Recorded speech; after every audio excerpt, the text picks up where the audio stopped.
بسم الله الرحمن الرحيم الحمد لله رب العالمين والصلاة والسلام على سيد الأنبياء والمرسلين وعلى آله وأصحابه أجمعين أما بعد.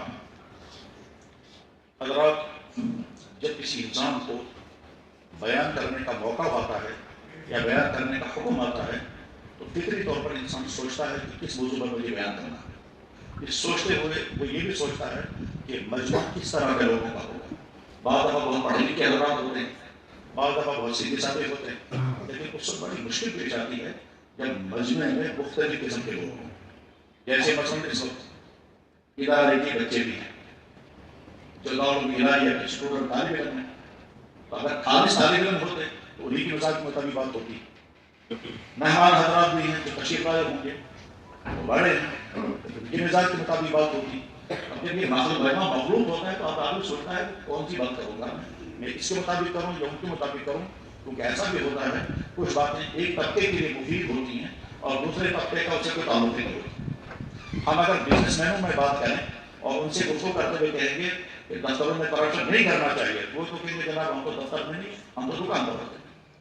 اور دکانداروں کے درمیان اگر ہم ملازمین کے درمیان بات کریں اور ان سے کہیں کہ دیکھو اسلام میں بزنس کس طرح کرنا چاہیے اور ریٹ کس طرح لگانا چاہیے، وہ کہیں گے جناب ہم تو دفتر میں ہوتے ہیں، تو دکانداروں سے کہیں گے. نوجوان لڑکوں میں بات کرنی ہو اور ان سے کہیں گے کہ بیویوں کے ساتھ اچھا سلوک کرو، تو کہیں گے صاحب ہماری بیویاں نہیں، ہمارے نکاح بھی نہیں ہوئے. تو غرض یہ کہ سامعین کا حق ہے کہ ان کی رعایت کرتے ہوئے وہ گفتگو کی جائے جو گفتگو ان کے حق میں مفید ہو. کوئی علمی گفتگو ہوتی ہے وہ بذات خود بہت مفید ہوتی ہے لیکن سامعین اس کے نہیں ہوتے. تو بارہ بار اللہ تعالیٰ کرے کہ میں کوئی ایسی گفتگو کروں جس کا فائدہ خود بیان کرنے والے کو ہو اور پھر آپ کے کو اللہ تعالیٰ کو فائدہ نصیب ہو.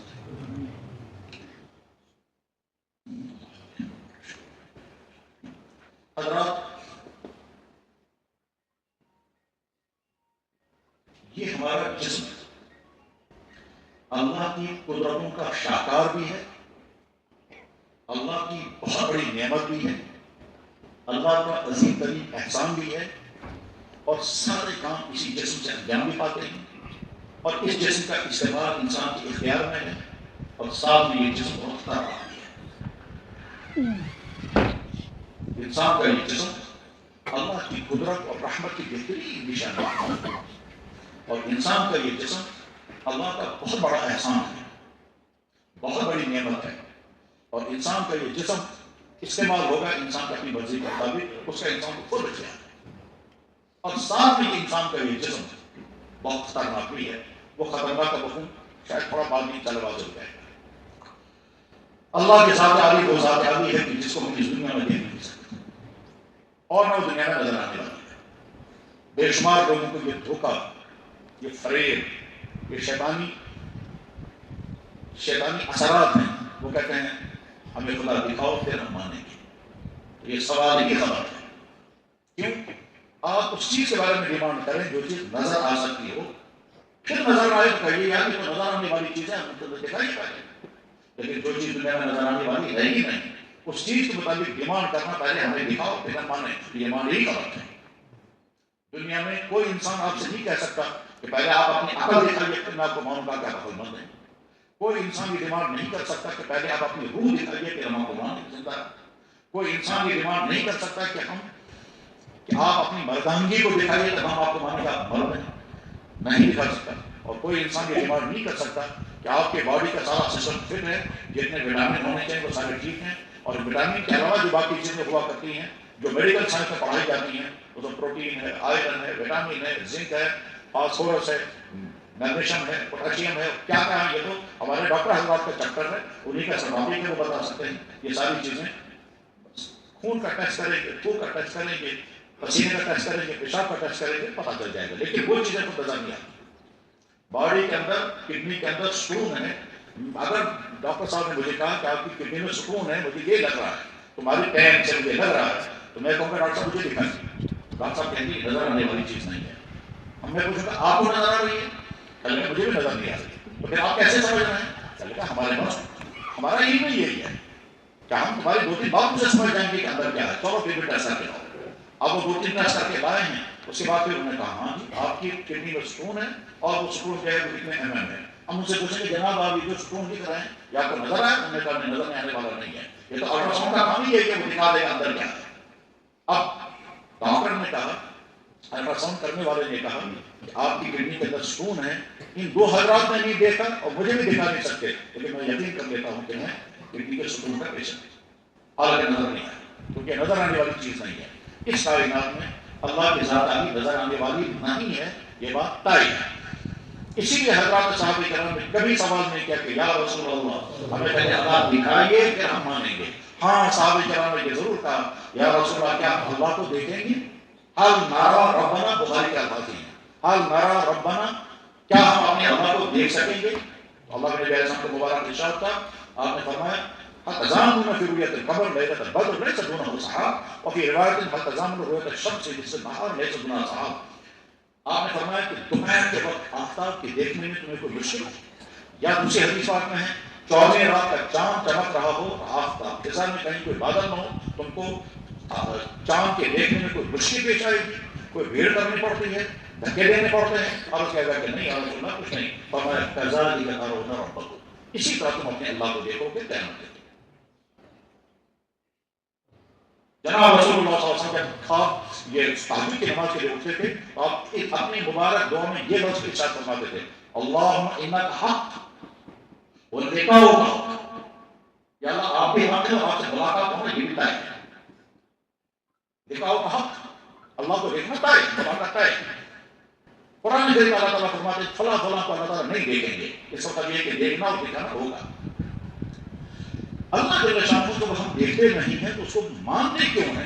تو جواب یہ ہے کہ اس کے ماننے کے بے شمار دلائل ہیں، اور بے شمار دلائل میں سے اللہ تعالیٰ شانہ فرماتے ہیں تمہارا جسم کا انگ گواہی دیتا ہے کہ نہیں، اور تفکروا فی انفسکم، تم غور نہیں کرتے اپنے جسم پر، تمہارا جسم بتا رہا ہے کہ کوئی ہے جس نے تمہارے جسم میں وہ ساری چیزیں تم کو دے دی جس کی تمہیں ضرورت تھی اور تمہیں پتہ ہی نہیں تھا، تم نہیں جان سکتے کہ تمہارے جسم کو کس کس چیز کی ضرورت ہے، تمہیں نہیں معلوم تھا تمہیں دیکھنا، تمہیں نہیں معلوم تھا تمہیں سننا، تمہیں نہیں معلوم تھا تمہیں بولنا، تمہیں نہیں معلوم تھا تمہیں سوچنا، تمہیں نہیں معلوم تھا تمہارا میموری سسٹم ہونا چاہیے، تمہیں نہیں معلوم تھا تمہیں چلنا ہوگا، تمہیں نہیں معلوم تھا تمہیں سونے کی بھی ضرورت ہے، جو چیز تم کر رہے ہو یہ سب تمہارے علم میں بھی نہیں تھی، اور جب علم میں نہیں تھا تو مان بھی نہیں سکتے تھے، لیکن میں نے سب کچھ تمہیں دیا جس کی تمہیں ضرورت تھی۔ آنکھ بھی تھی اور آنکھ کی حفاظت کے لیے کور بھی تھا۔ انسان کی باڈی اللہ کی قدرت کی بہترین نشانی ہے۔ میڈیکل سائنس میں خاص علم پڑھایا جاتا ہے، اس کو انیٹمی کہتے ہیں، جس کو قدیم علم میں کہا جاتا تھا علم تشریح الاعضاء۔ وہ حضرات اس کو پڑھتے اور پڑھاتے ہیں، وہ حضرات اس کو پڑھتے اور پڑھاتے ہیں، کیوں پڑھتے اور پڑھاتے ہیں؟ تاکہ وہ میڈیکل کی ضرورتیں پوری کریں، لیکن ہم لوگ اگر اس کو پڑھتے ہیں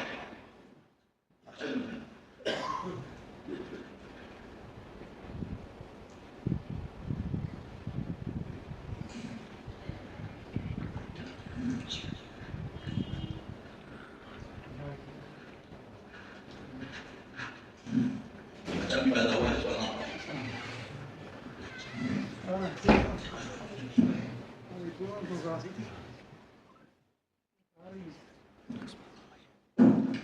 اللہ اکبر اللہ اکبر اللہ اکبر اللہ اکبر اشہد ان لا الہ الا اللہ اشہد ان لا الہ الا اللہ اشہد ان محمد رسول اللہ اشہد ان محمد رسول اللہ حی علی الصلاة حی علی الصلاة حی علی الفلاح حی علی الفلاح اللہ اکبر اللہ اکبر لا الہ الا اللہ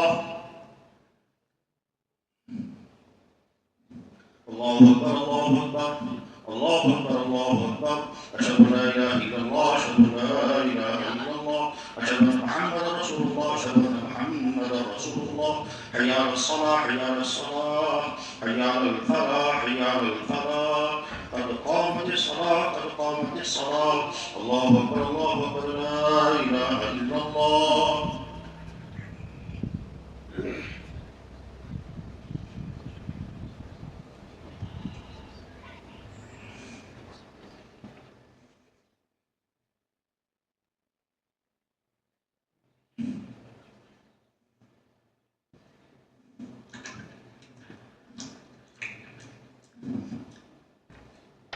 ابھی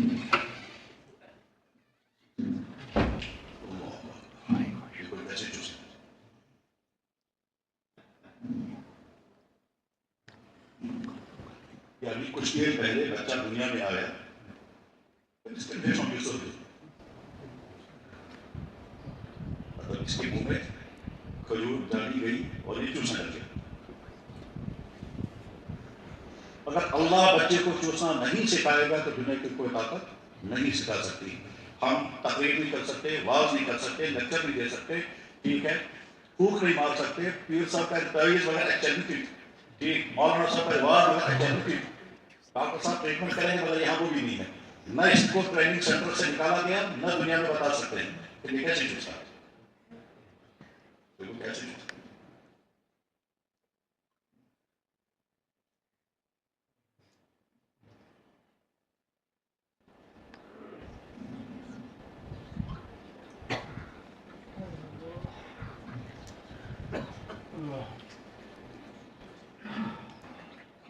ہم باوجود سے انسان پر بدل گئے۔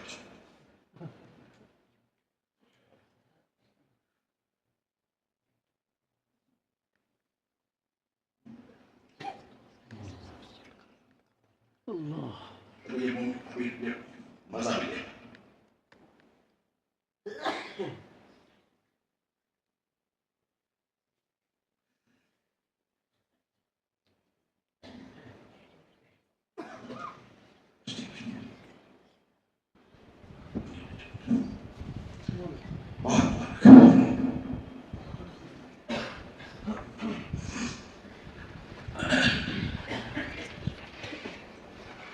تو حضرات، انسان کا یہ جسم اللہ کی قدرت کی بہترین نشانی ہے، اللہ کی قدرت کی بہترین نشانی ہے۔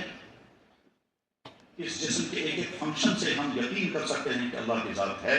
اگر اللہ کی ذات نہ ہوتی تو اور اگر خدا نخواستہ انسان کو کوئی عضو نہ ملا ہو اور وہ دنیا میں آئے اس حال میں اس کو وہ عضو نہیں تھا، تو شاید دنیا کی کوئی طاقت اس کو وہ عضو نہیں دے سکتی۔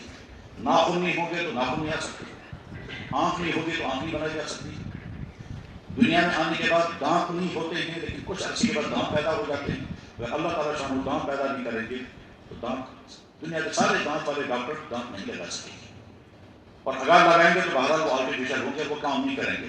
انسان کا یہ جسم اللہ کی قدرت کی بہترین نشانی، اور اللہ فرما بھی رہے ہیں سنوريهم آياتنا في الآفاق وفي أنفسهم، تمہارے جسم کے اندر میری قدرت کی نشانی موجود ہے۔ ایک اہم کام یہ بھی ہے کہ انسان کو غور کرتے رہنا چاہیے کہ اگر آنکھ نہ ہوتی تو کیا ہوتا، اور آنکھ کے اوپر کور نہ ہوتا تو کیا ہوتا، اگر میرا سننے کا سسٹم بیٹھ جائے نہ ہوگا تو پھر کیا ہوگا، اگر میری میموری ختم ہو جائے تو کیا ہوگا۔ چنانچہ بڑھاپے میں بعض دفعہ بیماری ہو جاتی ہے جس میں انسان پوچھتا ہے میں کیا نہ ہوں، اپنے گھر کے سامنے کھڑے ہو کر کے کہتا ہے نون گھر پہ، اپنے بچے سے پوچھتا ہے تو ہم بچے سے کیسے نہ ہو، اس کو پتا چلتا ہے کہ یہ میموری سسٹم اللہ نے رکھا کہ کتنی بڑی نعمت ہے۔ انسان کا یہ جسم کا ہر عضو اللہ کی بہترین نشانی ہے۔ رات کے اندھیرے میں اگر خدا نخواستہ مچھر نے کاٹا اور ہم نے دیکھا نہیں، اس کی آواز ہم نے سنی نہیں اور ہم سوئے ہوئے تھے، لیکن انسان کے دماغ پورے جسم کو ہر وقت چیک کر رہا ہے، ادھر سے مچھر نے کاٹا ادھر سے دماغ کو سگنل چلا دیا، دماغ نے سگنل لے لیا کہ کہاں یہ حملہ ہوا، اس کے بعد دماغ اتنی تیزی کے ساتھ کہ فیصلہ کر دیتا ہے کہ فلاں جگہ ہے، اور اسی کی تیزی کے ساتھ پھر انسان دماغ جو ہے وہ ہاتھ کو سگنل دیتا ہے اور ہاتھ جا کر وہاں پھٹانے لگتا ہے۔ مثلا پیشانی پر کاٹا تو ہاتھ فوراً پیشانی پر پہنچے گا تو پھٹانے لگے گا۔ اگر اللہ نے ادھر سے ناخن نہ رکھے ہوتے تو ہم کو ڈھونڈنا تھا کس چیز سے پھٹائیں گے، اور نیند میں یہ سارا کچھ ہو رہا ہے، ان میں بیک وقت نہ جانے کتنی چیزیں استعمال ہو گئی، اور ساری چیزیں استعمال ہو گئی، اس کے بعد پھر انسان کی پھٹانے کی ضرورت پوری ہو گئی۔ انسان کیوں نہیں غور کرے گا؟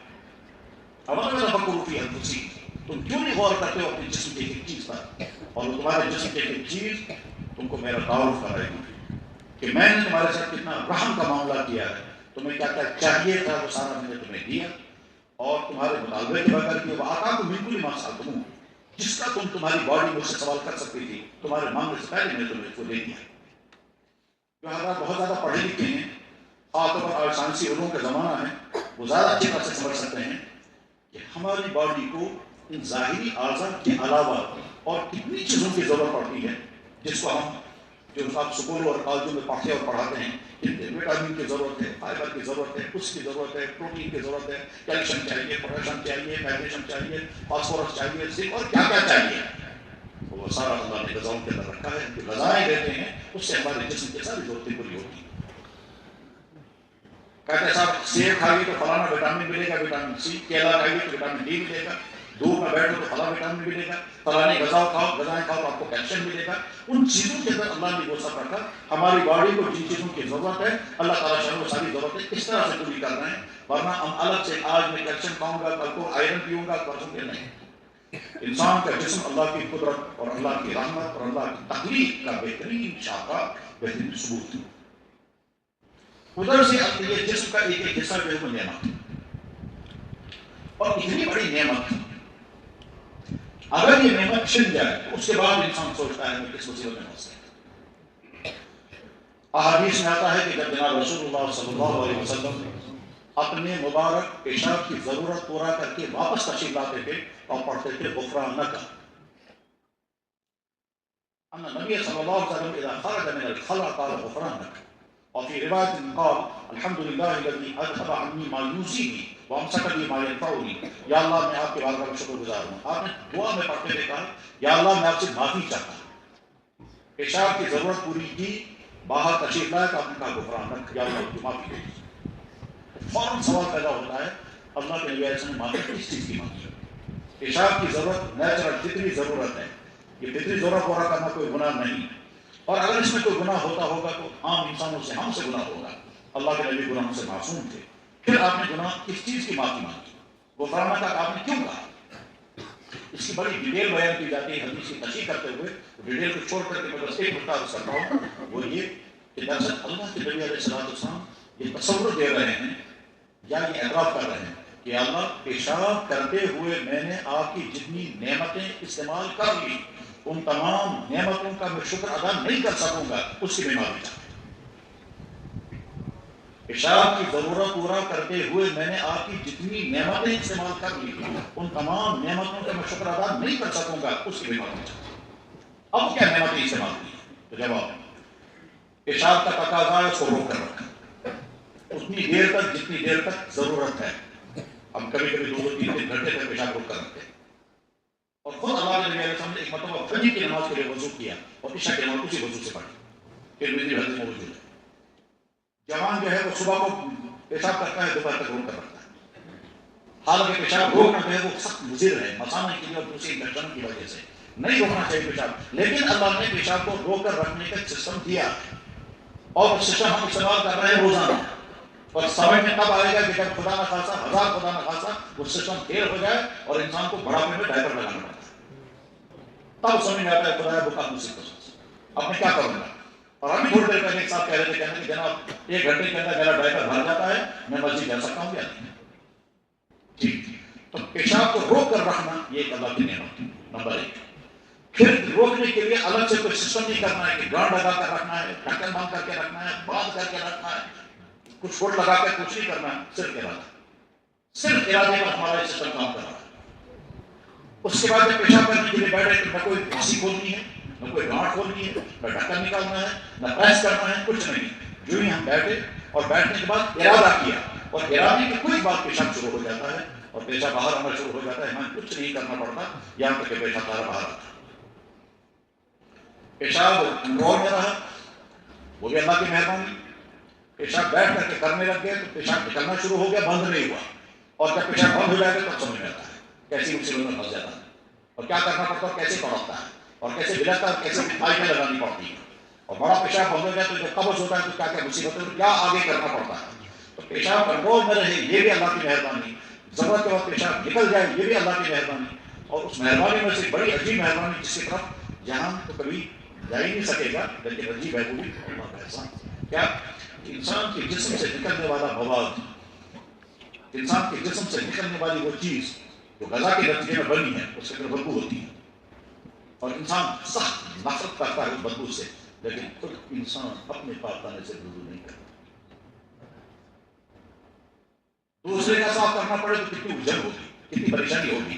اور روزانہ انسان اپنا صاف کرتا ہے, کوئی تکلف نہیں. وہ اللہ نے اپنے پاک خانے کی نفرت کو دل سے نکال دیا تاکہ میرا بندہ تنبیہ نہ ہو جائے, میرا بندہ تنبیہ نہ ہو جائے. ٹھیک, تنبیہ نہ ہو جائے اس لیے دن میں کئی مرتبہ اگر ضرورت پیش آتی ہے, انسان یار دوسرے کا تو سوچ بھی نہیں سکتا, سوچتے سوچتے کب کبھی خالی ہو جائے گی, پتا نہیں کیا کرنا. ٹھیک, لیکن اپنا صاف کر رہا ہے اور اپنی کی بدبو نہیں آتی. اور یہ اپنوں کی بدبو اور اپنے پاکانے کو صاف کرنے کے لیے آمادگی یہ تھوڑی دیر کے لیے رہے گی. اور تھوڑی دیر کے بعد اگر خدا نہ خواستہ وہ پاکانہ کہیں کپڑوں میں لگ گیا ہوگا یا پاؤں میں لگ گیا ہوگا تو اب نفرت آ جائے گی. وہ نفرت تھوڑی دیر رہے گی, وہ جو مزاج وہ تھوڑی دیر کے لیے رہے گا.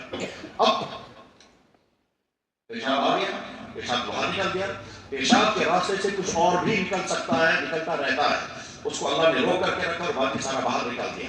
اور باہر نکالنے کے بعد پھر انسان فری ہو گیا اور سکون محسوس کیا.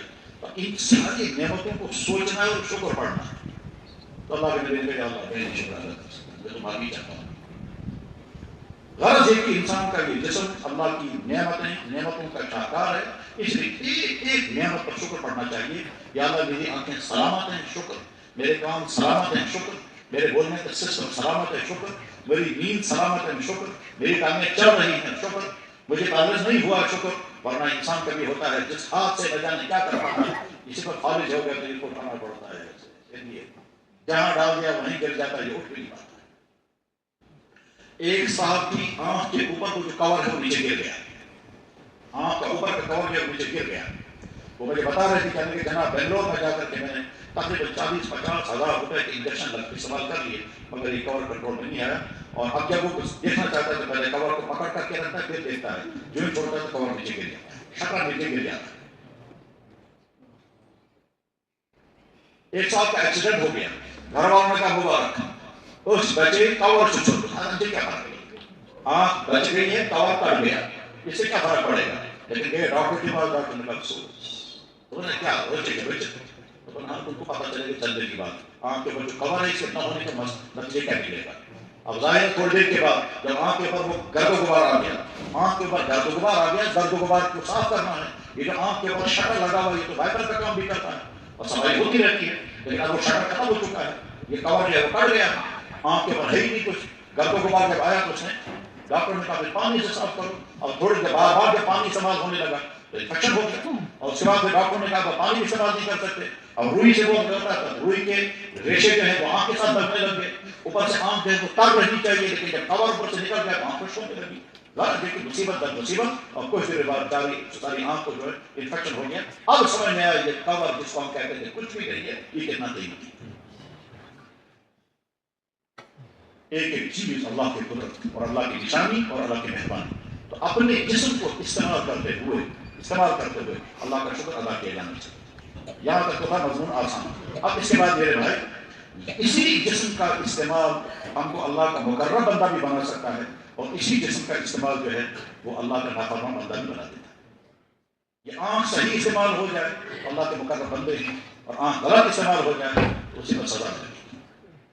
کام صحیح استعمال ہو جائے تو اللہ کے بندے ہوں گے, اور اگر کام کا غلط استعمال کیا گیا تو نافرمان بن جائیں گے. اب جسم کے کس حصے کا استعمال صحیح اور کس حصے کا غلط استعمال کیا کیا ہے, بس یہی سمجھنا ہے. اور وہی بہت بڑا امتحان ہم سب کے لیے ہے کہ جسم کے ایک ایک عضو کا صحیح استعمال ہو جائے. حدیث مبارک میں ہے, فرمایا جناب رسول اکرم صلی اللہ علیہ وسلم نے, من یضمن لی ما بین لحییہ وما بین فخذیہ اضمن له الجنہ, جو انسان مجھے دو چیزوں کی گارنٹی دے گا, ان کا غلط استعمال نہیں کرے گا, میں اس کو ضمانت دیتا ہوں کہ وہ جنت میں ضرور جائے گا.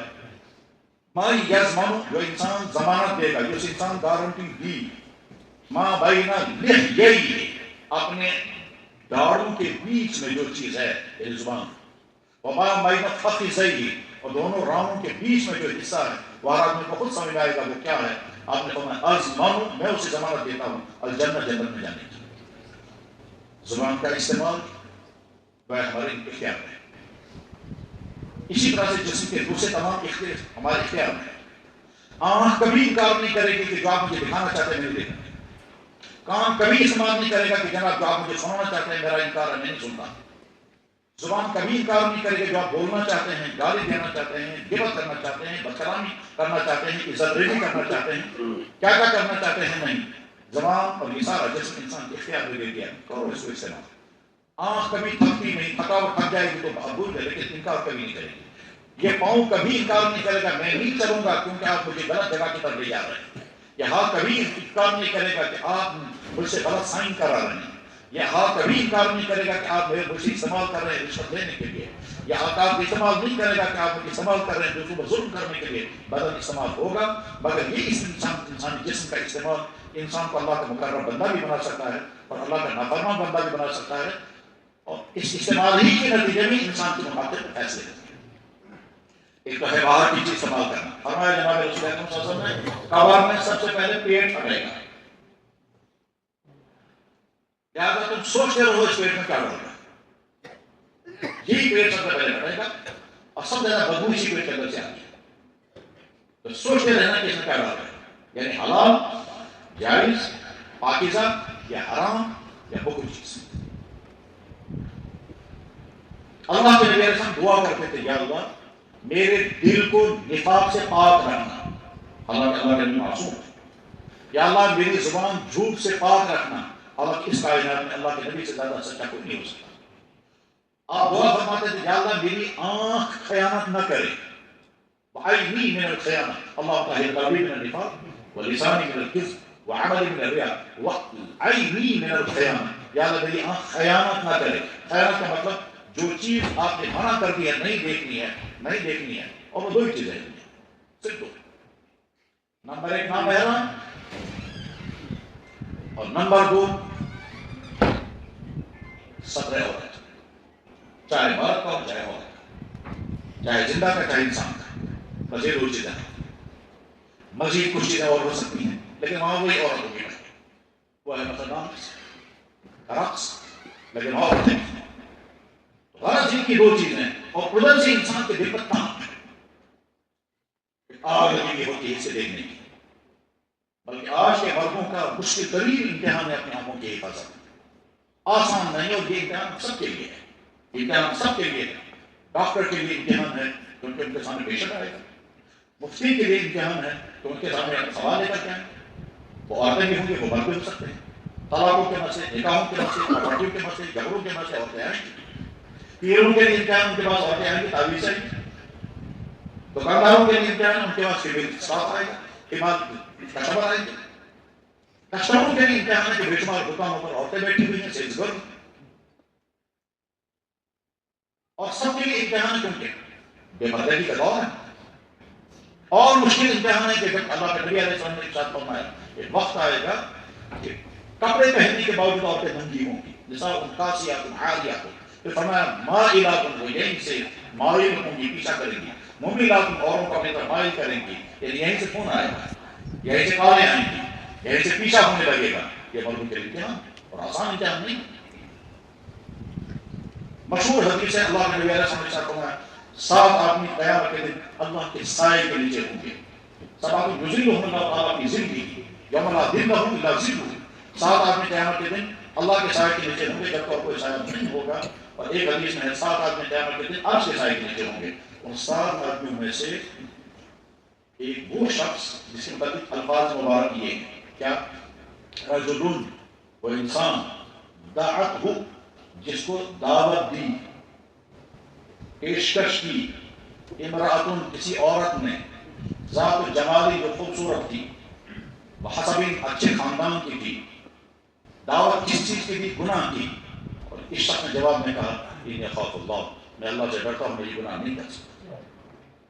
یہ آدمی قیامت کے دن اللہ کے سائے کے نیچے ہوگا. یعنی اعلیٰ درجے کا بھی ہے قیامت کے اعتبار سے. آج دنیا کا بھی نہیں ہوگی. اگر ہم اپنے آپ کو میٹر لگائیں گے، کیا ہماری ایمانی حالت ایسی ہے کہ اگر یہ امتحان ہمیں آ گیا اور ہم اپنے آپ کو اس امتحان سے بچا دیں؟ ممکن ہے ہم جواب میں کہنا ضرور بچائیں گے، لیکن جناب اس وقت کیا ہوگا کہ وہ مرحلہ آئے گا اور کوئی خطرہ نہ ہو، دیکھنے کا خطرہ نہ ہو، ڈر نہ ہو. پتہ نہیں بچا سکیں گے، نہیں بچا سکیں گے. کیوں ڈر لگتا ہے؟ شاید نہیں بچا سکیں گے اس لیے کہ جب ہم سڑک چلتے ہوئے اپنی آنکھ کو کنٹرول نہیں کر پا رہے، جب ہم کلاس میں بیٹھ کر کے فیمیل اسٹوڈنٹس کی طرف برے خیالات سے اپنے آپ کو کنٹرول نہیں کر پائیں گے. جب ہم ڈاکٹر ہو کر کسی پیشنٹ کو برے خیال سے دیکھنے سے کنٹرول نہیں کر پائیں گے. جب ہم مفتی ہو کر کے کسی سائلہ جو عورت سائلہ تھی اس کے متعلق برے خیالات اپنی آنکھوں کو کنٹرول نہیں کر پائیں گے. جب تک ہم دکان پر بیٹھ کر کے آنے والی کے متعلق برے خیالات کو دیکھنے کنٹرول نہیں کر پائیں گے. اور مزید امتحان کس وجہ سے آج کی ہماری مائیں، ہماری بہنیں، ہماری بیٹیاں زیادہ سے زیادہ پرکشش لباس پہن کر کے بیٹھ رہی ہیں. آج کے مردوں کا مشکل نہیں. اور امتحان اتنا اہم ہے کہ اللہ کے نبی دعا فرماتے تھے، یا اللہ میری آنکھ کنٹرول ہے. ظاہر اللہ کے نبی علیہ السلام تو آپ کی ذات نہیں، آپ کی بہت ساری دعائیں جو ہیں وہ اپنی ذات کے لیے نہیں ہوتی ہیں، وہ صرف میسج ہوتا ہے. امت کو پیغام دیا جا رہا ہے کہ دیکھو جس چیز کی میں دعا کر رہا ہوں، جس چیز سے بچنے کی میں اللہ سے درخواست کر رہا ہوں، یہ اتنی اہم ہے، مجھے تو خطرہ ہی نہیں ہے، لیکن پھر میں دعا کر رہا ہوں یا اللہ میرے ساتھ ایسا نہ ہو. تم سمجھ جاؤ کتنا خطرہ ہے تمہارا. جناب ایک آدمی مکمل ہیلتھ ہوا، صحت مکمل کی، اور کوئی انفیکشن والی چیز وہ نہیں کھاتا.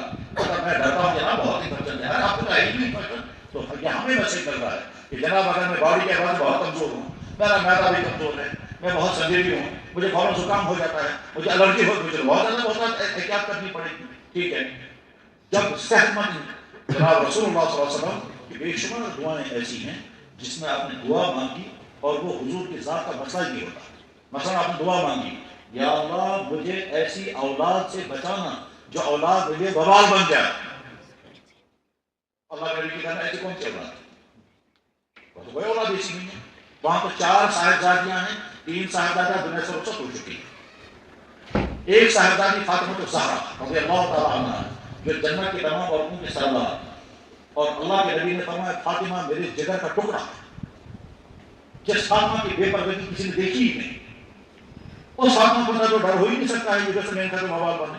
ٹھیک پھر اللہ کے نبی یہ باتیں فرمائے جیسا کہ میسج دیا اولاد کو کہ تم اپنے والدین کے لیے بوجھ مت بننا، مصیبت مت بننا. ایسا نہ ہو کہ تمہاری زندگی ایسی بگڑ جائے تو ماں باپ کہیں گے خدا بے اولاد ہونے پر مجھے کچھ نہ.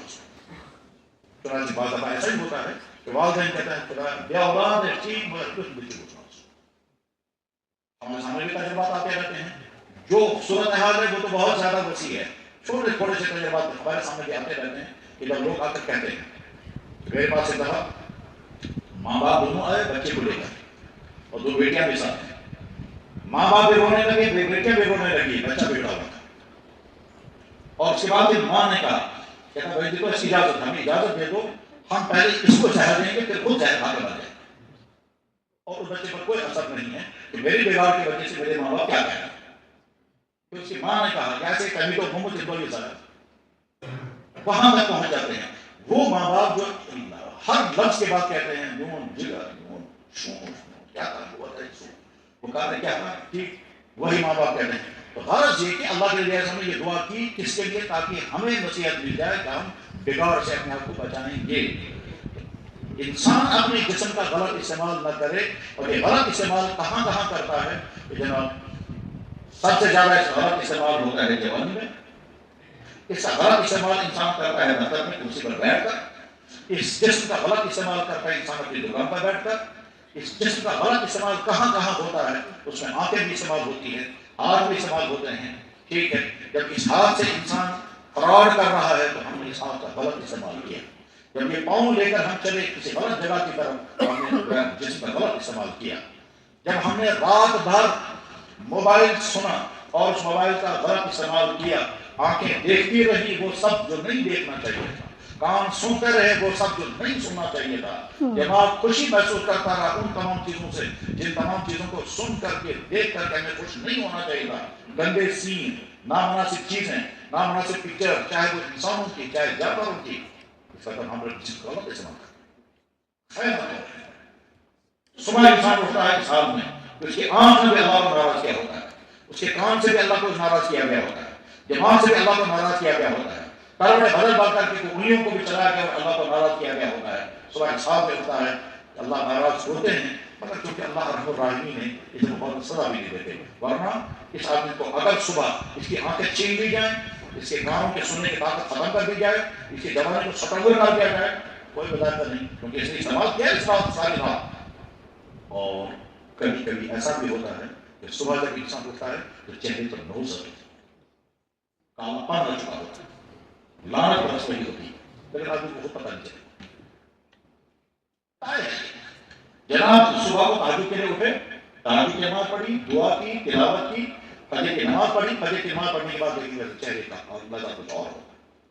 اور اگر نہیں اٹھے، رات بھر گناہ کیے، خدا نہ خواستہ صبح اٹھے اس حال میں کہ غسل بھی فرض تھا اور غسل بھی نہیں کیا ہے، 9-10 بجے دیکھیں کہ چہرے پر نوز ہو گیا اور لازم ہوتی ہے۔ اپنے جسم کا غلط استعمال در حقیقت اپنے آپ کو اللہ کے غضب کا نشانہ بنانا ہے۔ سب سے بڑا ہمارے امتحان جو ہے وہ یہی ہے کہ اپنے جسم کا غلط استعمال نہ کریں۔ اب ہر آدمی کے لیے لازم ہے کہ وہ یہ دیکھے میں آنکھوں کا استعمال کہاں کر رہا ہوں، اس سے میرے اللہ مجھ سے راضی ہے یا ناراض ہے، اور ساتھ میں اگر اللہ راضی ہے تو ٹھیک ہے، ورنہ اگر اللہ ناراض ہے تو اللہ کو طاقت ہے کہ میری آنکھوں کی روشنی چھین لائے گی۔ میں اپنے کانوں کا صحیح استعمال کر رہا ہوں یا غلط؟ اگر غلط استعمال کر رہا ہوں تو اللہ کو طاقت ہے کہ میری کانوں کے سننے کی طاقت اللہ چھین لائے گی۔ ابھی چند دنوں پہلے میں نے اپنے معزز بزرگ سے سنا کہ ان کے پاس کوئی پیشنٹ آیا اور اس کی حالت یہ تھی کہ اس کے کانوں کے سننے کی طاقت بالکل ڈھیل ہو گئی تھی، وہ کچھ بھی نہیں سنتا تھا، بالکل ختم ہو گئی تھی، اور وہ کیا کرتے اتنا تنگ آ گیا تھا وہ خودکشی کرنے کو تیار، کیونکہ جب سنتا ہی نہیں۔ اب پتا چلتا گویا اللہ کیسا ہے۔ میں نے ایک بھائی کو دیکھا، ایک شخص کو میں نے دیکھا، اچانک وہ سامنے آ کر کے زبان کی طرف اشارہ کر کے پھر کہتا یہ، زبان کی طرف اشارہ کر کے پھر کہتا یہ، میری سمجھ نہیں آیا۔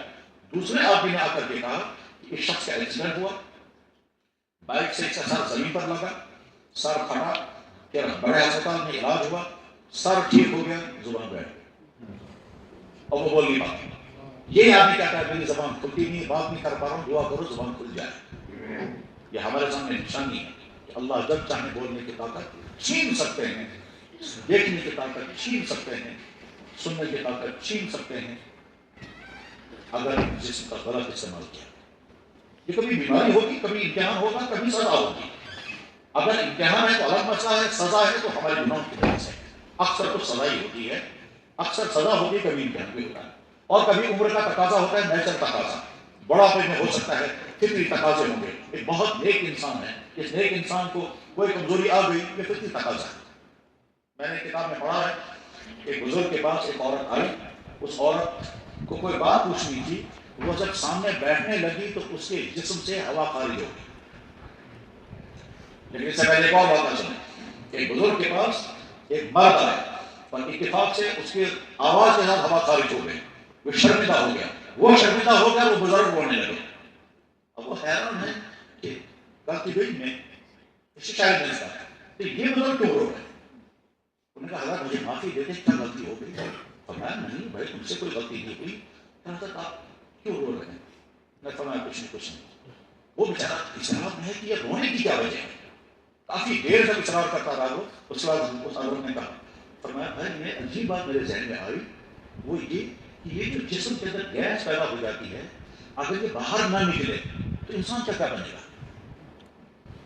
تو مجھے یہ خیال ہے کہ میں نے آج تک کبھی شکر نہیں پڑھا، یا اللہ میرے جسم میں اگر کبھی گیس پیدا ہوئی تھی اور نکل گئی، میں شکر گزار ہوں۔ اگر یہ بند ہو گئی ہوتی، کیونکہ میں نے ابھی شکر ایسا کیا ہی نہیں، اگر یہ بند ہو گئی ہوتی تو میرا کیا بنتا، اسی پر میرے کو۔ لیکن بزرگ کی نظر کہاں چلی گئی؟ بزرگ کا معاملہ ایسا ہی ہوتا ہے، ساری بگڑ کا معاملہ۔ تو دوسرے بزرگ تھے جن کے پاس ایک خاتون آئی، اس خاتون جب وہ بیٹھی ہیں اتفاق سے اس کا ہوا خارج ہو کر آواز کے ساتھ ہو گئی، بہت شرمندہ ہو۔ عام طور پر لوگ شرمندہ ہوتے ہی ہیں، ٹھیک، باہر لوگ بہت شرمندہ ہے۔ بزرگ کو محسوس ہو گیا کہ خاتون ہے اور شرمندہ ہے، مگر میں کہہ بھی نہیں سکتا، کوئی بات نہیں، یہ تو ہوتا رہتا ہے، مجھے بھی ہوتا ہے، تم کیوں شرمندہ ہو، اچھا سا من چل، لیکن کہہ بھی نہیں سکتے کیونکہ عورت ہے سامنے، اس لیے وہ خاموش ہے۔ اور بیچاری شرمندگی، اس کو پسینے آ رہے ہیں، وہ بات ہی نہیں کر پا رہی ہے۔ بزرگ نے سوچا یا اللہ کوئی شکل دکھا دیجیے کہ میں اس تیری بندی کی شرم کو دور کر سکوں۔ اخلاص کے ساتھ دعا کی، فوراً ذہن میں آ گئی۔ اب نے فوراً اس عورت سے پوچھا کیا بات ہے، اسے سر ہی نہیں اٹھایا۔ جب میں پھر مجھے جلدی بولو کیا بات ہے، اسے زبان کھولی تو تم نے کہا، مجھے سنائی کچھ نہیں دیا۔ اسے تھوڑا اور اونچی آواز سے کہا، جب نے کہا سنائی نہیں دیا۔ اس عورت کو ایک دم خیال آ گیا کہ جب میری بات نہیں سن رہی ہے، سن پا رہے ہیں، وہ جو مجھے غلطی ہو گئی ہے وہ بھی انہوں نے نہیں سنی۔ بس سب ٹھیک ہو گیا، خدا ایسا ہوتے پا ٹھیک. اب وہ کہہ رہی کام کے قریب جناب جناب کہہ رہا بولو. اب وہ چیخ کر کہہ رہے ہیں بس اندر سے خوش ہے، خدا بیگا کی غلطی کیا ہے مگر پاپ دو کیا یہ سنتا ہی نہیں. 12 روز آپ نے ساری بات کہی، چلی گئی وہ عورت. حضور نے کہا اللہ شکر ہے میں بہرا بن گیا تھا بتایا آپ کی ایک بندی کا پردہ رکھنے کے لیے. اس شخص کی جب وفات ہوئی ہے تو اس کے مریدین میں سے کسی نے خواب دے گا، پوچھا حضرت کیا معاملہ ہوا؟ تو میں بہرا بن گیا تھا. اللہ نے کچھ پر مغفرت. اس کے نام ہے حاتم اصم. اصم کے معنی بہرا، سم البکم، سم المعنی اصم المعنی جو زیادہ ہی بہرا، تو جان بوجھ کر بہرا بن گیا. میں عرض کر رہا تھا کہ ہمارا یہ جسم اللہ کی امانت ہے، اس کا ہم غلط استعمال کرنے سے بچنے کی انتھک کوشش کریں گے، اور یہ آسان نہیں ہے، بہت مشکل ہے. چنانچہ میں عرض کر رہا تھا آج کے زمانے میں مردوں کو اپنی آنکھوں کا کنٹرول کرنا مشکل ترین امتحان ہے، اور جوانوں کو بلکہ سبھی کو اس موبائل کے غلط استعمال سے بچنا بہت مشکل ہے، آسان نہیں ہے. کیا کیا غلط استعمال ہوتے ہیں اور آدمی خود جانتا ہے، کیا کیا اس میں دیکھتے ہیں اور آدمی خود جانتا ہے. اس میں خواہشات بھی ہو سکتی ہیں، فضولیات بھی ہو سکتی ہیں. فضولیات کا مطلب وہ چیزیں جن کا فائدہ کچھ نہیں مگر مزہ ہے دیکھنے میں. جانور سے لڑ رہے ہیں، ساری بات دیکھتے رہے ہیں. جناب شیر لڑ رہا ہے ہاتھی کے ساتھ، ہاتھی لڑ رہا ہے سانپ کے ساتھ، مگرمچھ لڑتا ہے کسی اور کے ساتھ، یہ مجھے بتاتے رہتے ہیں. ٹھیک ہے، ساری رات آپ دیکھتے رہے ہیں، صبح کو کچھ وہ تو جانور کو لڑیں گے، ان کا کام ہی یہی ہے. اللہ نے ان کی زندگی ایسی بنائی ہے، شیر کھائے تو کسی کو شکار کرے گا، کھائے گا. ہم نے رات بھر سے دیکھا کہ فضولیات، اور ایمان جب پختہ ہوتا ہے تو فضول کاموں کے کرنے سے ایمان روک دیتا ہے. افلح المؤمنون الذین هم فی صلاتهم خاشعون والذین هم عن اللغو معرضون. ایمان والے سچے وہ ہیں جو لغو کاموں سے دور رہتے ہیں، یعنی بے فائدہ کام بار بار سوچیں یہ سارا میں دیکھوں گا، ٹھیک ہے یہ حرام نہیں ہے، دیکھیں اس دیکھنے میں گناہ نہیں ہے، لیکن مجھے ملے گا کیا ملے گا مجھے؟ بس اسی سے جڑ کر آپ دیکھیں ورلڈ کپ کہیں ہو رہا ہے، ہم نے ساری سیریز دیکھی، خوش ہوتے رہے جناب فلانے نے جیت لیا مزہ آ گیا، فلانے نے ہار لیا افسوس ہو گیا، فلانی ٹیم کو میڈل مل گیا واہ اچھا ہو گیا، فلانی ٹیم ہار گئی جناب ہماری تو کمر ٹوٹ گئی. اور جناب والا آپ کی کمر کیوں ٹوٹی اور آپ کو ملا کیا؟ جنہوں نے وہاں میچ ہارا ان کو بھی میڈل، ان کو بھی پیسے مل گئے، جنہوں نے جیتا ان کو بھی پیسے مل گئے. آپ تو خامخواہ اپنا وقت برباد کرتے رہے، خامخواہ وہ خوشیاں لیتے رہے جن خوشیوں کا کوئی قرآن کریم میں اللہ تعالیٰ شامل فرماتے ہیں جب تمہارا ایمان نہیں ہوگا یا کمزور ہوگا تو بے فائدہ کاموں میں تم کو مزہ آئے گا، بے فائدہ کاموں میں مزہ آئے گا. تم سمجھ ہی نہیں پاؤ گے کہ اس کام کا فائدہ کوئی نہیں ہے، پھر دیکھو کہ وہ ہمارے بے شمار بھائی، غیروں کا تو مسئلہ ہم کو نہیں ہے، ہمارے بے شمار وہ بھائی جن کو اللہ نے دولت عطا فرمائی اور شوق کے ساتھ وہ کتے پالتے ہیں. کیا فائدہ ہے کتے پالنے کا؟ لیکن ساتھ میں ذہن میں ہم ہائی کلاس ہیں، ہم اپر کلاس ہیں، ان میں ویری بیکورڈ، اور جناب سے فارورڈ، اور فارورڈ انسان مجھے مل کیا رہا ہے کتوں کی خدمت کرنے سے. وہ جو تم لاکھوں اڑا رہے ہو، وہ جو جناب آپ کو ہو سکتا ہے کچھ کو اندازہ ہوگا کہ جناب ان کے لیے شیمپو بھی الگ ہے، ان کے لیے ہاسپٹل بھی الگ ہیں، ان کے لیے اکاموڈیشن کے سسٹم بنے ہوئے ہیں، ان کے لیے تو جناب بڑی وہ جو ہیں فارملٹیز پوری کرنی ہے، ان کو ٹمپریچر مینٹین کرنا ہے. وہ آدمی خوش لگا ہوا ہے، اپنے لیے واقعی نہیں کرے گا کتے کو بات کرائے گا. یہ ہے ان الذین لا یؤمنون بالآخرہ زینا لهم اعمالهم، جن کا ایمان نہیں ہوگا بے فائدہ کاموں میں مزہ آئے گا. وہم یحسبون انہم یحسنون صنعا، ہم تو کچھ کر رہے ہیں، کرتے کچھ نہیں ہے، بے فائدہ، نہ دینی فائدہ، نہ دنیاوی فائدہ، نہ اخلاقی فائدہ، نہ سماجی فائدہ، نہ مادی فائدہ، کچھ بھی نہیں. تو میرے بھائی اس جسم کے غلط استعمال سے اپنے آپ کو بچائیں. ہر آدمی اپنے ماحول سے دیکھے، ہم جس سطح پر رہنے والے ہیں اس سطح میں ہمارے جسم کا استعمال کہاں ہم سے غلط ہوتا ہے. آنکھوں کا استعمال میں عرض کر رہا تھا مشکل ترین امتحان ہے آج کے مردوں کے لیے.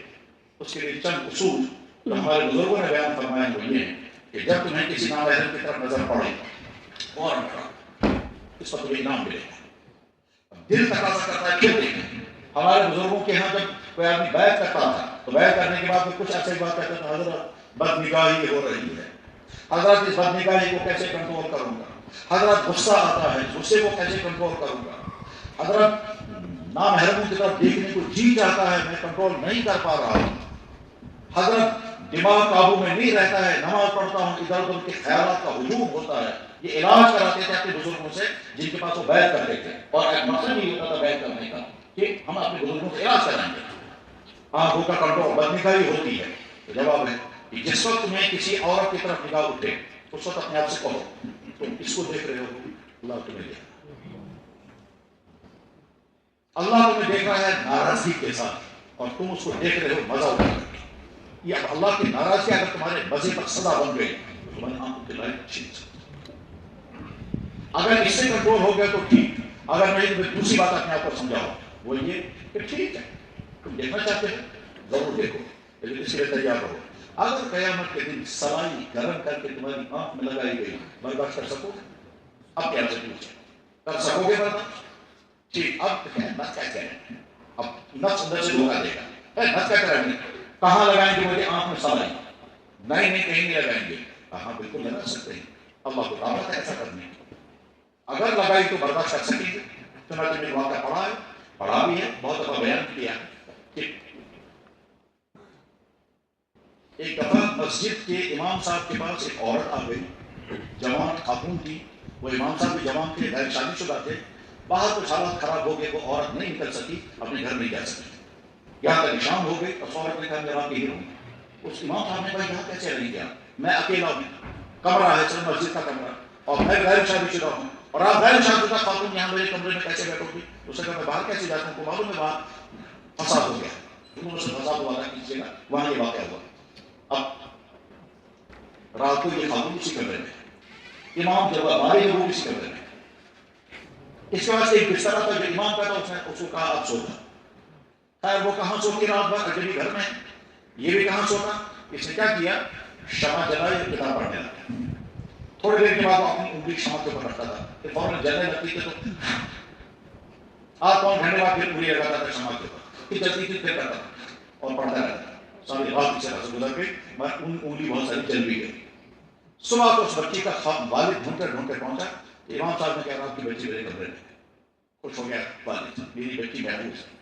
جب واپس جانے لگے تو بیٹی نے والد سے کہا امام صاحب سے پوچھو یا رات کو کیا کر رہے تھے. باپ کو شک ہو گیا کہ اس نے میری بیٹی کے ساتھ نازیبا حرکت کی ہوگی. وہ غصے کے ساتھ کیا کیا آپ نے رات کو؟ انہوں نے کہا جناب میں نے کچھ نہیں کیا. یہ کہہ رہی ہے میری بیٹی آپ نے کیا کیا؟ میں نے کچھ نہیں کیا. انہیں سے پوچھا. اس نے کہا ابو کوئی غلط بات نہیں ہے، اب یہ بار بار اپنی انگلی شمع پر لگا دیتے ہیں، ان سے پوچھیں ایسا کیوں؟ امام صاحب نے کہا میرا معاملہ ہے، آپ کو اس سے کیا ہے؟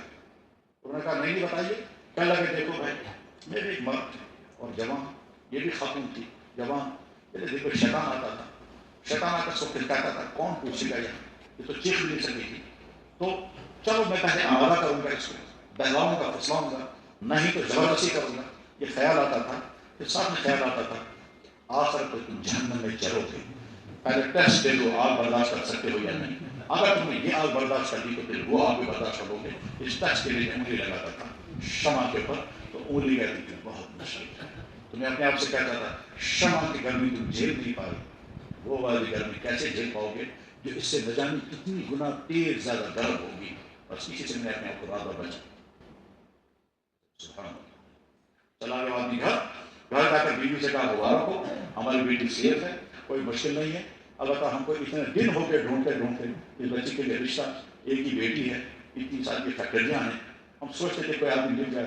امام ہمیں اپنی بیٹی کے لیے شوہر مل گیا اور وہ یہی امام صاحب.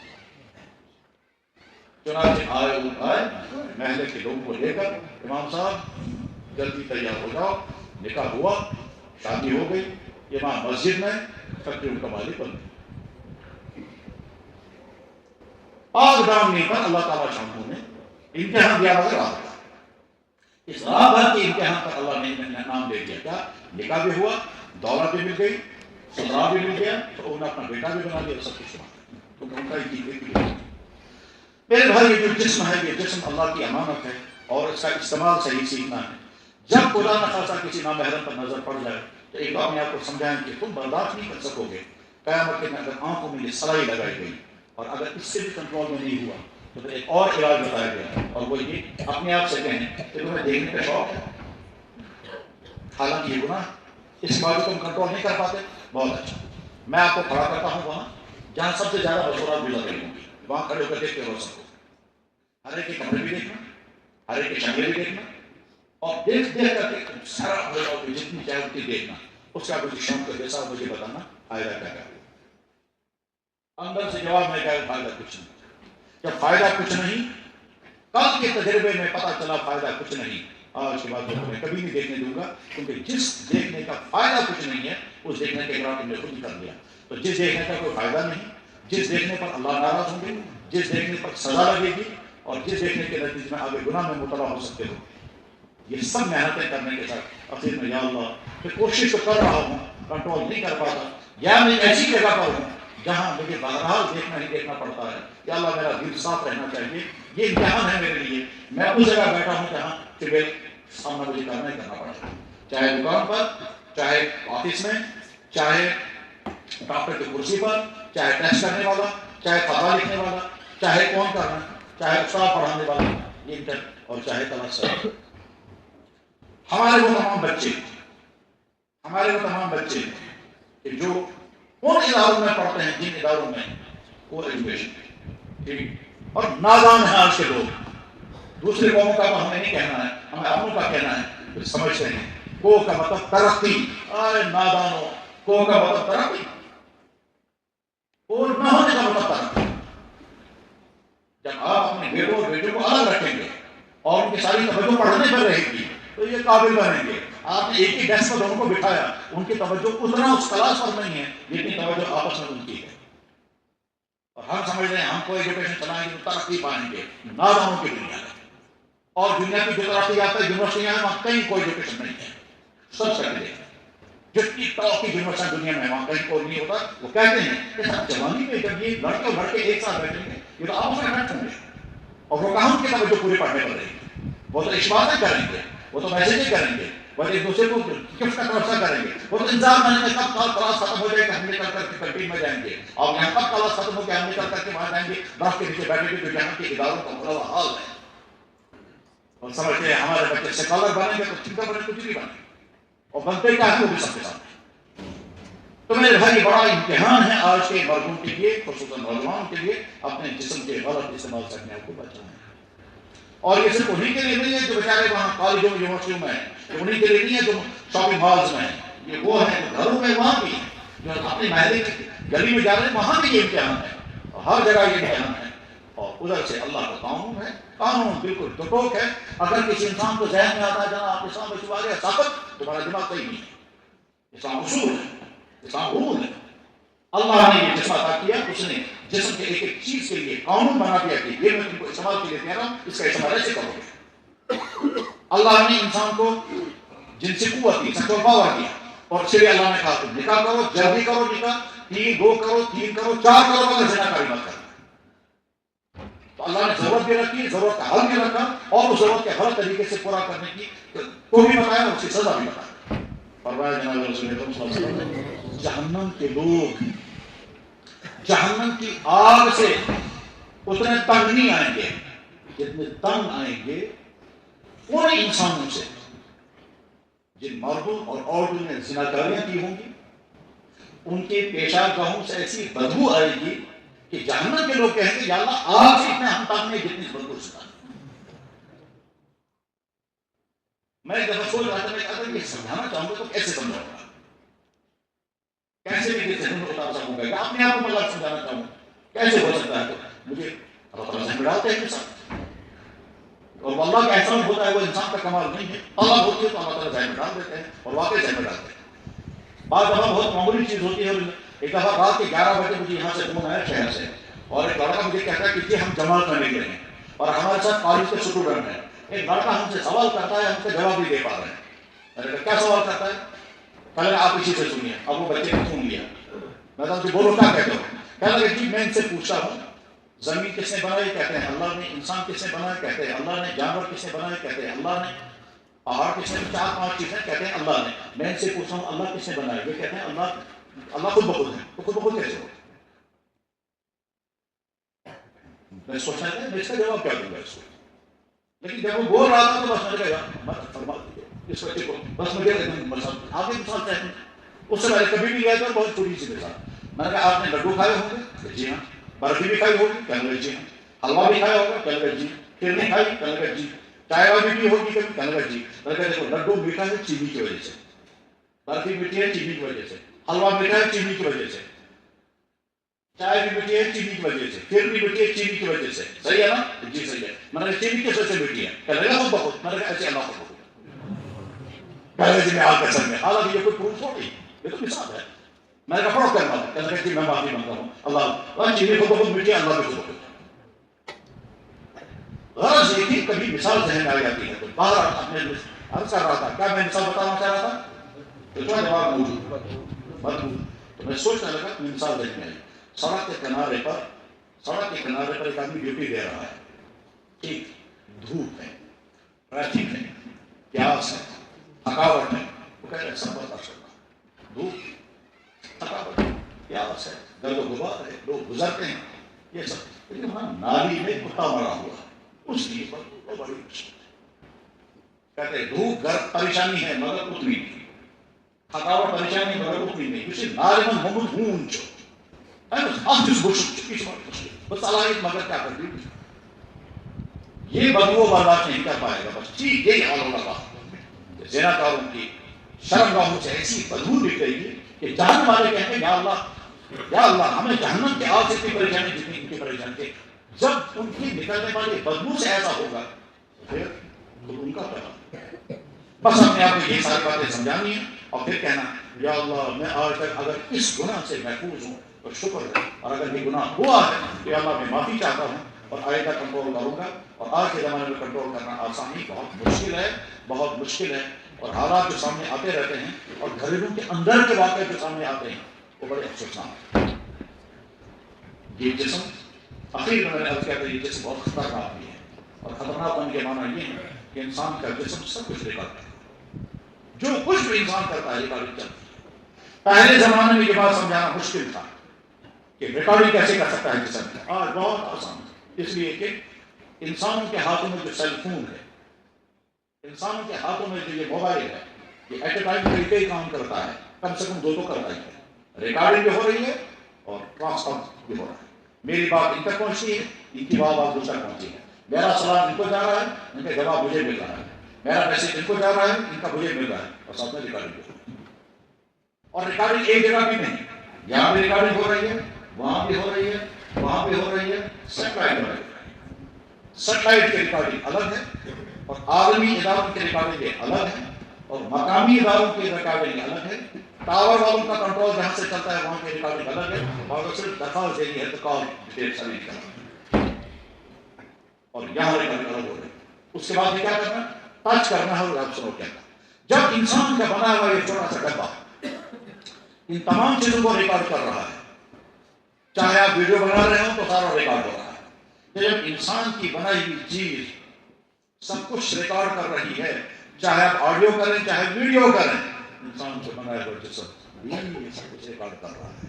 چنانچہ قرآن کریم میں اللہ تعالیٰ فرماتے ہیں اگر نختم علی افواہہم وتکلمنا ایدیہم وتشہد ارجلہم بما کانوا یکسبون، آج کے دن میں تمہاری زبان پر مہر لگا دوں گا، یعنی تمہارے بولنے کا سوئچ آف ہو جائے گا، تمہارے بولنے کی طاقت کو میں ختم کر دوں گا، وتکلمنا ایدیہم تمہیں ہاتھ کر دوں گا، وتشہد ارجلہم تمہارے پاؤں گواہی دیں گے جو کچھ تم نے کیا۔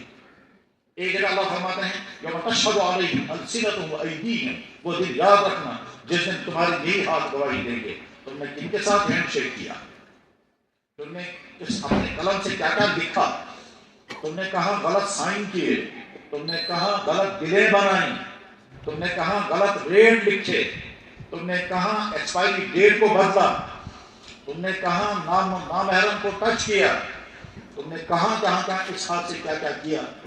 یہی ہاتھ جو تشہد ارجلہم تمہاری یہی زبان گواہی دے گی، تمہاری یہی ہاتھ گواہی دیں گے، اور ایک جگہ اللہ تعالیٰ فرماتے ہیں تمہاری کھال گواہی دے گی، حتی اذا ما جاءوا شہد علیہم سمعہم وابصارہم وجلودہم، تمہاری کھال گواہی دے گی۔ ہم ایک دفعہ سیمینار میں تھے، سیمینار میں کبھی کبھی کوئی میڈیکل مسئلہ بھی آتا ہے تو پھر وہاں ڈاکٹر کو لایا جاتا ہے جو اس میڈیکل مسئلے کی ڈیٹیل سمجھائے گا تاکہ بعد میں علماء اس کو فیصلہ کر سکیں۔ جب بھی کوئی ایسا مسئلہ ہوگا جس کا تعلق میڈیکل کے ساتھ ہوگا تو پہلے میڈیکل کا ڈاکٹر آئے گا اور وہ ڈیٹیل سمجھائے گا، اور اس کے بعد پھر علماء فیصلہ کر پاتے ہیں. ایک سیمینار میں فیصلہ کرنا تھا وینٹیلیٹر لگانے کے اور ہٹانے کے اسلامی اصول کیا ہے.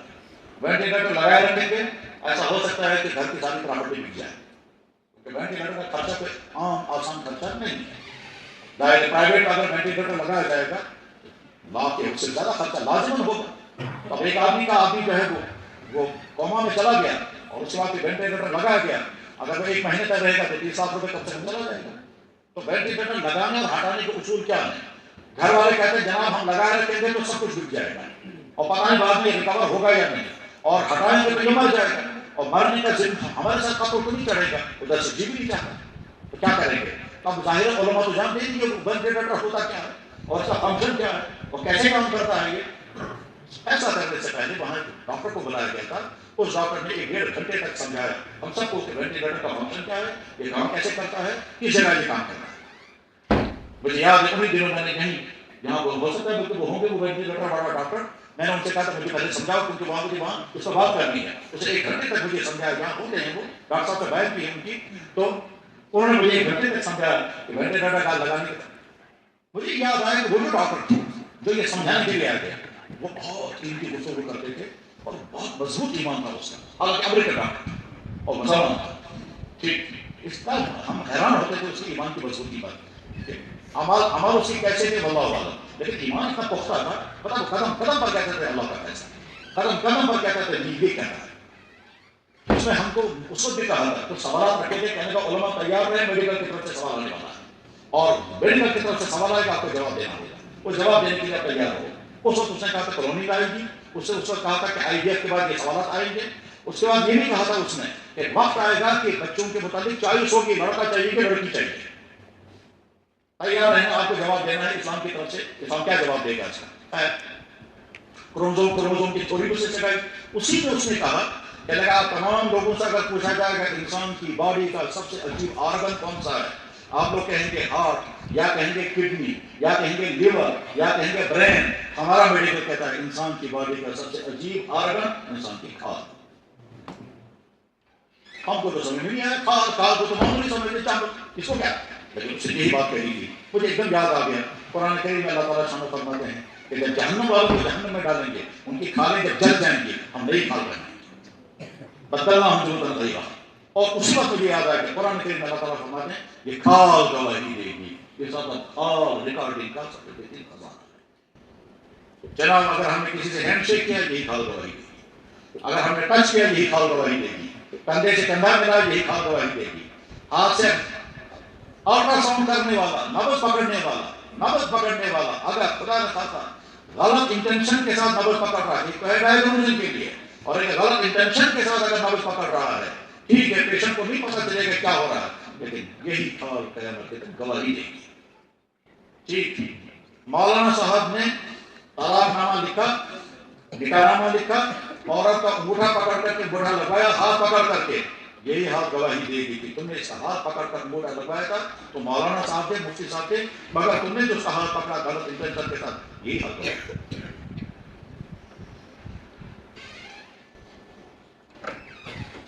پھر اللہ تعالیٰ فرماتے ہیں کہ اس جسم سے تم چھپ نہیں سکتے. وما کنتم تستطيعون ان يشهد عليكم سمعكم ولا ابصاركم. تم چھپ نہیں سکتے اپنے جسم سے، یہ تو تمہارے ساتھ ہے. اس کو الگ رکھ کر کے تم کرنا چاہو تو کرو گے کیسے؟ یا اللہ میری آنکھ تمہیں ریکارڈ کر رہی ہے، میں آنکھ الگ رکھوں گا پھر دیکھوں گا تو دیکھیں گے کس سے. یا اللہ یہ میرا کان سارا ریکارڈ کرے گا جس کو کہیں نکال کر رکھوں گا پھر سنو تو سنیں گے کیسے. یا اللہ میں اپنی جوانی کو کہیں اور رکھوں گا پھر میں کروں گا جو مجھے کرنا تو کریں گے کس چیز سے. میں اپنے پاؤں کو کہیں اور رکھوں گا پھر چلوں گا تو چلیں گے کس چیز سے. وما کنتم تستطيعون ان يشهد عليكم سمعكم ولا ابصاركم. خلاصہ کیا ہوا؟ انسان کا جسم اللہ کی قدرت ان کی بہترین نشانی اور اللہ کی ذات عالی کا بہترین تعارف. انسان کے جسم کا ہر حصہ اللہ کی بہت بڑی مہربانی ہے، بہت بڑی نعمت. ہم شکر گزار ہیں یا اللہ اندھا نہیں بنایا، بہرا نہیں بنایا، گونگا نہیں بنایا، پاگل نہیں بنایا. اللہ اکبر. میں نے ابھی کچھ دن پہلے بیان سنا ایک صاحب کا، وہ کہتے ہیں کہ میں نے سنا جہاں کہیں کو ایک گھر میں بچہ پیدا ہوا ہے، وہ نہ بول سکتا ہے، نہ سن سکتا ہے، نہ دیکھ سکتا ہے. سوچنے لگا یہ کیسا ہوگا. گھر میں چلا گیا، گھر والوں سے کہا آپ کے گھر میں کوئی ایسا بچہ ہے، انہوں نے کہا ہے، اب میں دیکھنا چاہتا ہوں اسے. اب وہ گئے اندر، اب اور وہ ایک سامنے بیچارہ بیٹھا ہوا ہے، میرے کو دیکھ سکتا ہے، میرے کو سن سکتا ہے، میرے کو بول سکتا ہے. تو میں نے حیران سے کہا اس سے تم بات کیسے کرتے ہو؟ انہوں نے کہا اس کے ہاتھوں پر کوئی اشارے کرتے ہیں. تو اس سے مجھے جب اس نے بیان کیا تو مجھے سمجھ میں آ گیا کہ بریل سسٹم ایک ہوتا ہے.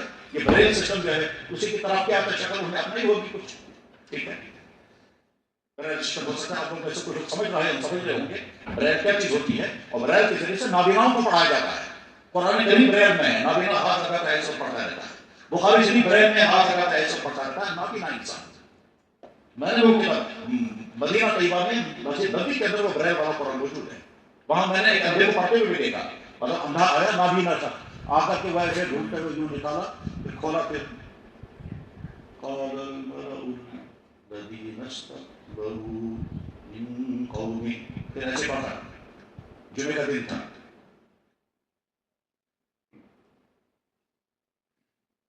بس کیا بول رہا ہے میں وہاں بیٹھا وہ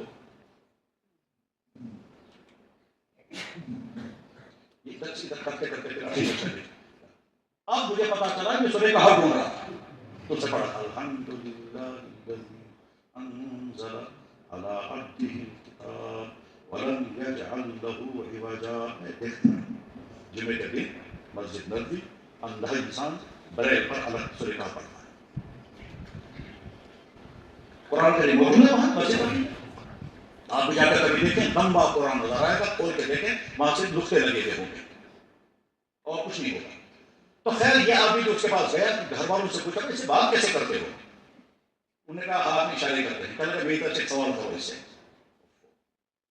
بولیے اس سے کہیے تمہیں اللہ سے کوئی شکایت تو نہیں ہے، اللہ پر تمہیں غصہ تو نہیں ہے، اللہ سے ناراضی تو نہیں ہے کہ اللہ نے نہ آنکھ دی، نہ کان دی، نہ زبان دی. انہوں نے کیا. پھر اس نے وہاں سے یہ وہ گھر والے کہتے ہیں یہ جواب میں کہتا ہے مجھے اللہ سے کوئی شکایت نہیں. البتہ میں اس انتظار میں ہوں جب میں مروں گا اللہ مجھے آنکھ دیں گے، اس آنکھ سے میں سب سے پہلے اللہ کو دیکھوں گا. جب میں دیکھوں گا اللہ کو تو سب سے پہلے اللہ کو السلام علیکم. پھر میں کہوں گا یا اللہ مقام تو مجھے دے دیا آپ نے مگر یہ حقا سنوں گا، اب آگے مجھے قرآن سنا.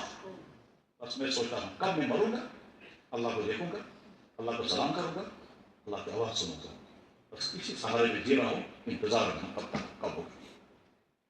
میرے بھائی مجھے یاد ہے میں ایک مسجد کپواڑہ میں جامع مسجد میں کپواڑہ کی مرشدی مسجد میں بیان کر رہا تھا. تو انہوں نے کہا یہاں کچھ نابینا ہے ان کے اندر بیان کرو. میں نے کہا مجھے نہیں معلوم ہے نابینا میں کیسے بیان کرنا ہوتا. انہوں نے کہا آپ بیان کرو ٹرانسلیشن خود ہی ہو جائے گا. میں نے کہا بھائی کون ہے وہ ٹرانسلیٹ کرنے والا؟ ایک آدمی آ کر میں کرتا ہوں میرے ساتھ بیٹھے. اب مجھے ایک ایک جملہ بولنا ہے، وہ ایکشن کر کے ان کو بتائے گا. چنانچہ میں نے جملہ بولا، اس نے ان کو ایسے کر کے دکھایا. سامنے بیٹھے ہوئے 15-20 آدمی وہ دیکھ رہے ہیں، سب سے کر رہے ہیں. میں نے کہا اللہ کا شکر ادا کریں، اللہ نے ہم کو آنکھیں دی ہیں، اللہ نے ہم کو کان دیے ہیں، اللہ نے دماغ دیا ہے. اب میں سوچتا میں کہوں گا اللہ نے زبان دی مگر ان کو تو زبان نہیں دی. یہ نہیں میں نے نہیں بولا. خیر وہ 2-3 باتیں بتانی کہ وہ کی، وہ باتیں ہوئی. اس کے بعد ان میں سے ایک نے کہا کہ کچھ پوچھنا چاہتا ہے. میرے بھائی میں اندر سے ڈر گیا. میں نے کہا اگر یہ مجھ سے پوچھے گا کہ اللہ نے ہم کو گونگا کیوں بنایا تو میرے پاس کیا جواب. اگر یہ پرسن وہاں سے فرائض کیا ہے اس کو وہ کیا جواب ہے؟ میں نے کہا جواب فرائض بہت. مگر اس نے یہ بھی پوچھا، اس نے پوچھا کہ ہم جب نماز پڑھتے ہیں تو ہم صرف کھڑے ہوتے ہیں، رکوع کرتے ہیں، سجدہ کرتے ہیں، زبان سے کچھ نہیں پڑھ سکتے. اللہ یہ ہماری نماز قبول کرے گا جس میں ہم نے کچھ بھی نہیں پڑھا. رونا آ گیا. پھر میں نے کہا تمہاری نماز تو اللہ کو اتنی پسند آتی ہوگی کہ میرا یہ بندہ پڑھنا چاہتا میں پڑھ نہیں سکتا اور یہ گلا مجھ سے نہیں کر رہا ہے. یہ اپنی کبھی بتا رہا ہے میں پڑھ نہیں سکتا. یہ کہتا ہے یا اللہ میں پڑھ رہا ہوں تو آپ نے مجھے بولنے کی طاقت ہی نہیں دی ہے. میرے بھائی اللہ نے ہم کو آنکھیں بھی دی. بس یہاں پر ایک اصول میں بتاتا ہوں. اصول یہ کہ جو ہے اگر یہ نہ ہوتا تو کیا ہوتا. آنکھ ہے نہ ہوتی تو کیا ہوتا. زبان ہے نہ ہوتی تو کیا ہوتا. کان ہے نہ ہوتے تو کیا ہوتا. دماغ ہے نہ ہوتا تو کیا ہوتا. ٹھیک پوری باڈی ٹھیک ہے نہ ہوتی تو کیا ہوتا. اور فزیکلی مینٹلی فٹ ہیں نہ ہوتے تو کیا ہوتا. اور ایمان ہے نہ ہوتا تو کیا ہوتا.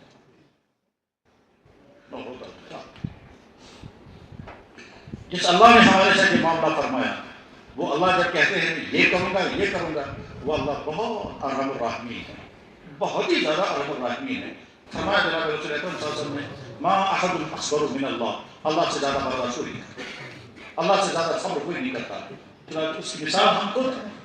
ہم نے آج تک کتنی مرتبہ اللہ کو ناراض کیا ہوگا، کوئی شمار نہیں، اور اللہ نے سزا کرنی۔ یہ آنکھیں کتنی مرتبہ غلط استعمال ہوئی ہوگی، اللہ نے آنکھیں نہیں چھینی۔ یہ کام کتنی مرتبہ غلط استعمال ہوئے ہوں گے، اللہ نے یہ کام نہیں چھینے۔ اس جوانی میں کتنی مرتبہ غلطیاں ہوئی ہوں گی جوانوں سے، اور بڑھاپے میں کتنی مرتبہ غلطیاں ہوئی ہوں گی ہم جیسے سے۔ اللہ نے یعنی فرمایا بوڑھے ہو کر بھی، سفید بال آنے کے بعد بھی تم بدلے نہیں ابھی تک، تمہارا دماغ صحیح نہیں ہوا، تمہاری آنکھ کنٹرول میں نہیں آئی، تمہارا دماغ، مگر چونکہ اللہ ارحم الراحمین، اللہ پاک کیے ہوئے جناب، اللہ نے پردہ اتنا پردہ اللہ نے کیا، ہم میں سے کسی کو پتہ نہیں کس نے کیا کیا، اور سب اپنے آپ کو جب دیکھیں گے تنہائی میں سوچیں گے کنگیز میں کیا کروں، کہاں جائے کیا کروں، کلاس رومس میں، دفترس میں، سڑکی پہ، ہوٹلس میں، گاڑی میں، پارکن میں، اللہ کلاس روم کہاں جائے کیا کیا کروں۔ ہر ایک انسان سوچے دیتے ہیں، پردہ ہے سب پر، اگر کھل گیا ہوتا سارے لوگ ٹوکیں گے، باپ کو پتا نہیں بیٹے نے کیا کیا، بیٹے کو پتا نہیں اباجان نے کیا کیا، شوہر کو پتا نہیں بیٹے کیا کرتی ہے، بیویوں کو نہیں معلوم ہے ہمارے شوہر نے کیا کیا، ٹھیک ہے، اسٹوڈنٹس کو نہیں معلوم ہے ٹیچر نے کیا کیا، ہمارے شاگردوں کو نہیں معلوم ہے مولانا صاحب نے کیا کیا، سبھی کو نہیں معلوم ہے ہمارے امام نے کیا کیا۔ اللہ ستار ہے، سب پر پردہ رکھا ہے، اس لیے ہم سارے صاحب ہیں، ہم اللہ صاحب بھی ہیں، اللہ صاحب بھی ہیں، مولانا صاحب بھی ہیں، ڈاکٹر صاحب بھی ہیں، مفتی صاحب بھی ہیں، لیڈر صاحب بھی ہیں، افسر صاحب بھی ہیں، سارے صاحب ہیں۔ صاحب تب ہیں کہ جب اللہ نے پردہ رکھا ہے، اور پردہ کھل جائے گا تو کوئی صاحب نہیں رہے گا پھر۔ اللہ قرآن کریم میں فرماتے ہیں، بات ختم ہو رہی ہے، اللہ قرآن کریم میں فرماتے ہیں میرے بندو میں نے اپنے پر لازم کیا ہے، میں نے اپنے پر لازم کیا ہے بندوں پر رحم کرنا۔ کتب ربکم، تمہیں خدا نے لکھ ربک علی نفسہ تنزاق، اور رحم کرنا بندوں پر، من عمل منکم سوءا بجہالۃ، ناواقفیت سے، نادانی سے، شیطانی حملوں سے، نفسانی حملوں سے غلطیاں ہوئی ہوں گی، ان سے رحم کرنا، پکڑ فوراً مت کرنا۔ اور اللہ فرماتے ہیں یا رسول اللہ میرے بندوں کو اطلاع کر دیجئے، نبی عبادی، میرے بندوں کو باخبر کر دیجئے، انی انا الغفور الرحیم، میں تو معاف کرنے والا ہوں، معاف کرنے والا۔ ثبوت چاہیے، ثبوت تم خود ہو۔ سوچو جناب کب تم نے کیا کیا کیا ہے، اگر میں نے معاف نہ کیا ہوتا تھوڑا وقت کی حالت میں ہوتا۔ تم نے آنکھیں غلط استعمال کی، اسی وقت میں نے آنکھیں چھیلی ہوتی، کان غلط استعمال کی، اسی وقت میں نے چھیلی ہوتے ہیں، پیٹ میں حرام لقمہ ڈالا، اسی وقت میں تم کو لا الہ بیماری مبتلا کر کے کھانا کر چکا ہوتا۔ تم غلط راستوں کی طرف چلے، میں تم کو دونوں ٹانگوں میں پھاڑے ڈال کر کے وہیں ایک ہٹا دیتا، تو اٹھ نہیں سکتے۔ تم نے ہاتھوں سے غلط استعمال کے، دونوں ہاتھوں میں پھاڑے ہوتا تھا، ایسے پڑے رہتے، کچھ نہیں کر سکتے۔ اگر میں تمہارے، اور اللہ نے اپنے نبی سے فرمایا کیا، یا رسول اللہ آپ کا رب وربک، آپ کا رب ذو رحمت والا اور مغفرت والا، وربک الغفور ذو الرحمہ، تیرا رب بہت ہی مغفرت کرنے والا اور رحمت والا ہے، اتنا معاف کوئی نہیں کرتا، نہ باپ نہ ماں، جتنا معاف ہمارا اللہ کرنے والا ہے۔ ٹھیک، بلا شبہ یا اللہ آپ غفور الرحیم، بلا شبہ یا اللہ آپ ارحم الراحمین ہیں، اور ہمارے ساتھ جو آپ نے کیا وہ ارحم الراحمین ہونے کے بہترین ثبوت ہے۔ ایمان بھی دیا، اخلاق بھی دیا، سب کچھ عطا کیا، سب کچھ عطا کیا، اللہ اکبر، سب کچھ عطا کیا۔ سب سے بڑی نعمت ایمان، دین کا تعلق، دین کے مجلس میں آنا، یہ بھی اللہ کی مہربانی۔ اور اس کے بعد پھر اس کو ہم ویسے بنا کے اپنی زندگی کے لیے، جسم اللہ کی قدرت کی نشانی، جسم کا ہر آرگن اللہ کی نعمت، جسم کا ہر آرگن استعمال کرنا اللہ کی مرضی کے مطابق، اور جسم کا ہر آرگن بہترین ریکارڈر، اور سب ریکارڈ کرے گا۔ ہم اس جسم کو اچھا ریکارڈر بنائیں گے، بلکہ غلط ریکارڈر بنائیں گے۔ وآخر دعوانا الحمدللہ رب العالمین۔